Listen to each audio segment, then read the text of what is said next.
আসসালামু আলাইকুম বন্ধুরা, কি অবস্থা সবার? আশা করি সবাই ভালো আছেন। তো গত কয়েকদিন আগে এই JBL এর স্পিকারগুলো নিয়ে একটা শর্ট ভিডিও দিয়েছিলাম, যেখানে বলেছিলাম যে এই স্পিকারগুলোর কয়েল নষ্ট এবং কয়েল চেঞ্জ করতে হবে। তো এক ভাই সেখানে কমেন্ট করছিলেন যে এটার কয়েল চেঞ্জ করার ভিডিও দিয়েন। তো বন্ধুরা চলুন আজকের ভিডিওতে আপনাদের সাথে নিয়েই এটাতে কয়েল চেঞ্জ করি, এতে করে সেই ভাইয়েরও জিনিসটা দেখা হবে আবার আপনাদেরও শেখা হবে। তো চলুন বন্ধুরা বেশি দেরি না করে আজকের ভিডিওটা শুরু করি। আর ভিডিও শুরুতে আমার চ্যানেলে নতুন হয়ে থাকলে অবশ্যই চ্যানেলটি সাবস্ক্রাইব করে সাথে থাকবেন।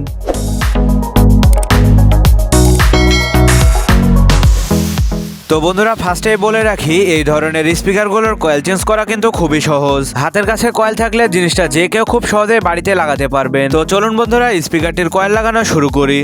তো ফার্স্টে এটাতে কয়েল লাগানোর জন্য উপরকার যে ক্যাপ আছে এটা সুন্দরভাবে তুলে নিতে হবে। আর ক্যাপটা তোলার ক্ষেত্রে অবশ্যই খেয়াল রাখতে হবে এটার যে মেন পেপার আছে এটার যেন কোনো ক্ষতি না হয়। তো এখানে আমার এই ক্যাপটা কিন্তু আগে খোলা ছিল, জাস্ট আপনাদের দেখাইলাম।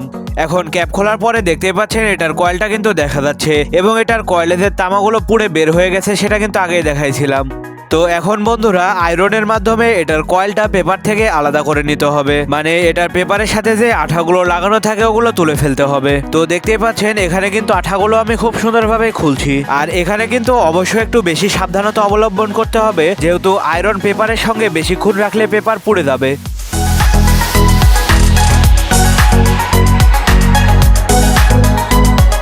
তো বন্ধুরা দেখতে পাচ্ছেন এটার আঠাগুলো খোলার পরে কিন্তু টান দিতে কয়েলটা কি সুন্দরভাবে বেরিয়ে এলো এবং এটার কয়েল পোড়া হওয়াতে কিন্তু এটার তামাগুলো সব আলাদা আলাদা হয়ে গেছিল এবং আলাদাভাবে বেরিয়ে আসলো।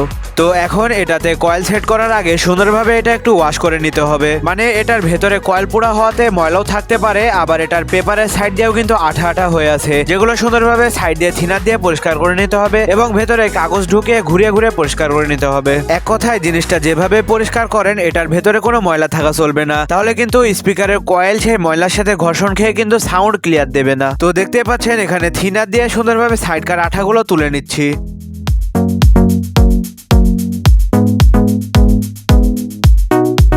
তো এটা পরিষ্কার করে আঠাগুলো তোলার পরে কিন্তু এটা কয়েল লাগানোর জন্য একেবারে প্রস্তুত। তার জন্য দেখতে পাচ্ছেন এখানে আমি একটা সেম সাইজের কয়েল লাগিয়ে দিচ্ছি। আর কয়েল লাগানোর সময় এটার উপরে রেখে জাস্ট একটু চাপ দিলেই কিন্তু কয়েলটা ঢুকে যাবে। তো কয়েল ঢোকানোর পরে এবার আসল বিষয়, এটার যে মাপ আছে এটা সঠিকভাবে মিলানো। এখানে সঠিকভাবে না মিললে কিন্তু সাউন্ড ঠিকঠাক আসবে না। তো এখানটার মাপ হচ্ছে কয়েলের যে তামাগুলো আছে ওগুলো ম্যাগনেট থেকে 4 ভাগের 1 ভাগ বেরিয়ে থাকবে। তো দেখতে পাচ্ছেন আমি কিন্তু সুন্দরভাবে এটার কয়েলটার মাপটাও মিলিয়ে নিলাম। এবার জাস্ট সুন্দর করে কয়েলের চারিপাশ দিয়ে আঠা দিয়ে দিতে হবে এবং তার আগে ভেতরে 2টা কাগজ দিয়ে দিতে হবে যেন কয়েলটা সেন্টার পয়েন্টে থাকে। তো এখানে আঠা হিসাবে আমি ব্যবহার করছি হচ্ছে আলফা ডাইড, যেটাকে সাধারণ ভাষায় আপনারা প্লাস মাইনাস আঠা নামেও চিনেন। তো চলুন দ্রুত আঠাটা লাগিয়ে ফেলি।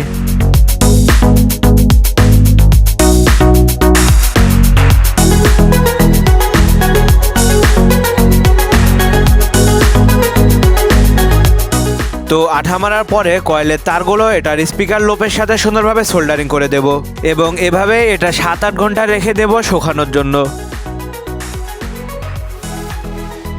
তো ফাইনালি বন্ধুরা দেখতে পাচ্ছেন আঠা শুকানো কিন্তু কমপ্লিট।